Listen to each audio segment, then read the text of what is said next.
জামাত রাজাকার, শেখ হাসিনা স্বৈরাচার, ইউনূস সুদখোর, তারেক রহমান খাম্বাচোর, এনসিপি চান্দাবাজ, লাঙ্গল পোল্টিবাজ, আর আপনি আর আমি হলাম মক্কার হুজুর।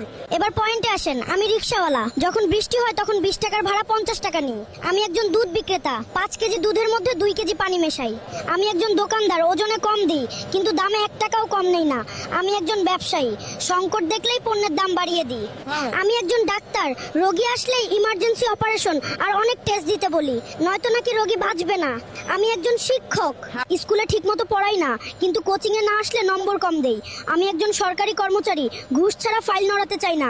আমি একজন নাগরিক, রাস্তার পাশে ময়লা ফেলি কিন্তু শহর নোংরা বলে অভিযোগ করি। আমি একজন ভোটার, মাত্র 500 টাকার বিনিময়ে একজন অযোগ্য ব্যক্তিকে ক্ষমতায় বসিয়ে দিই। আমি একজন নাগরিক, আইন মানতে চাই না কিন্তু দেশের সব সমস্যার জন্য সরকারকে দোষ দিই।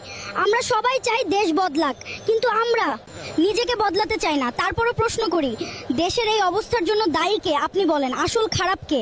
আমি, আপনি নাকি সরকার?